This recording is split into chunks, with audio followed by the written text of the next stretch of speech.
नमस्कार दोस्तों। आज की कहानी है बालेश्वर गुप्ता जी की लिखित तिरस्कार से अधिकार।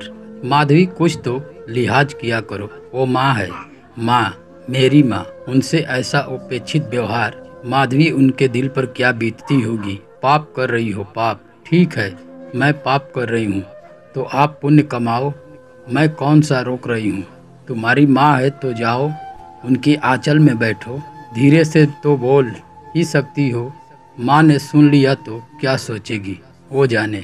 रमेश ने अपनी पत्नी माधवी को माँ के प्रति सही व्यवहार सुधारने का फिर प्रयास किया, पर हर बार की तरह फिर वो असफल ही रहा।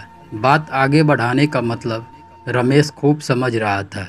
माँ का रहा सहा सम्मान भी जाना और रोज की किचकिच से अपने 4 वर्षीय मुन्ना पर गलत प्रभाव पड़ना। मार्ग कोई सूझ नहीं रहा था। परिणाम हुआ कि रमेश रहता तो घर में, पर उसकी माधवी से उसकी मानसिक दूरी बढ़ती गई। रमेश अपने ही घर में मानो अजनबी बन गया। माधवी से उसकी बात बस नाम मात्र को ही जरूरत पर ही होती। माधवी पर रमेश के बदलते व्यवहार का भी कोई असर नहीं था। शायद उसे लगता कि रमेश इस तरकीब से उसे बेबस करना चाहता है। रमेश धीरे धीरे आत्म केंद्रित होता गया। उससे जितना समय मिल पाता था, फिर जितना वो कर सकता था, माँ का ध्यान भी रखता और सेवा भी करता। इस सब से माधवी की चिढ़ माँ के प्रति और बढ़ती जा रही थी। अब तो माधवी को जो कुछ भी ताना देना होता, उसे माँ की भी उपस्थिति की भी चिंता नहीं होती। बेबस रमेश स्थिति को जितना संभालने का प्रयत्न करता, स्थिति उतनी ही बुरी होती जा रही थी। और एक दिन माँ ने रमेश से कहा, बेटा, गांव से आए काफ़ी दिन हो गए हैं, मेरी इच्छा है कुछ दिन वहाँ रह आऊँ, सबसे मिलना हो जाएगा। बेटा, बस मुझे बस में बिठा देना, मैं खुद ही चली जाऊँगी। रमेश जानता था माँ गांव क्यों जा रही है। बेटा था उसका, क्या उसकी आंखों की भाषा नहीं समझता। पर कोई भी निर्णय लेने से असक्षम रमेश ने एक बार माधवी की ओर देखा। शायद सोचा हो कि माधवी माँ को गांव जाने से रुकने का आग्रह करेगी, पर वो तो इस सब से निर्लिप्त थी। रमेश को लगा कि माधवी माँ को क्यों रोकेगी, उसकी तो मन मुराद पूरी होने जा रही थी। मायूस सा रमेश माँ को बस में बिठाकर वापस घर की तरफ चल दिया। उसे आज अपने द्वारा कुछ न कर सकने की नपुंसकता पर ग्लानि आ रही थी। माँ चली गई। माधवी के पास अब चिक चिक करने की कोई वजह थी नहीं, सो वो अपने में रम गई। रमेश अपनी ग्लानि में और अधिक डूब गया और अधिक आत्म केंद्रित हो गया। घर में मशीन की तरह रहना, बहुत कम बोलना, किसी भी अच्छे बुरे कार्य में कोई प्रतिक्रिया प्रकट ना करना अब उसका स्वभाव बन गया था। अकेले में रोते रहना, इससे उसे राहत मिलती।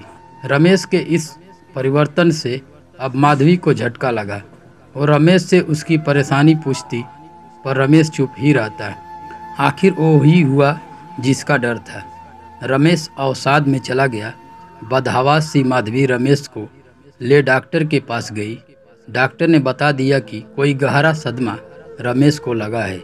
अच्छा होगा उस सदमे को पहचान उसे दूर करने का प्रयास करो, अन्यथा दवाई भी कारगर नहीं होगी। माँ को तो माधवी भूल ही चुकी थी, पर आज उसे माँ का ध्यान आया। सब कुछ चलचित्र सा आंखों के सामने तैर गया। कैसे माँ का उसने अपने घर में अपने बेटे के सामने भी पल पल अपमान किया था। आज शायद उसके पति की हालत उसके ही कारण है। हंसते खेलते परिवार की एक गत उसी ने बनाई है। सोचते सोचते माधवी रमेश से चिपट कर जोर से दहाड़ मार रोने लगी। मैं जान गई हूँ मुझ पापन के कारण आपकी यह दशा हुई है, पर मैं नासमझ यह समझ ही नहीं पाई कि माँ के प्यार के कारण ही तो आप पर अधिकार पाया था, तो माँ के कारण आप पर मेरा अधिकार कैसे बढ़ जाता। मैं अभागन समझती रही कि माँ ने तुम्हें मुझसे छीन लिया है, पर उनके जाने पर तो मैं तिरस्कृत ही हो गई। मुझे माफ़ कर दो रमेश, मुझे माफ़ कर दो। उठो, हमें अभी गांव जाना है माँ को वापस लाने। कहती कहती माधवी रमेश के कदमों में लेट गई।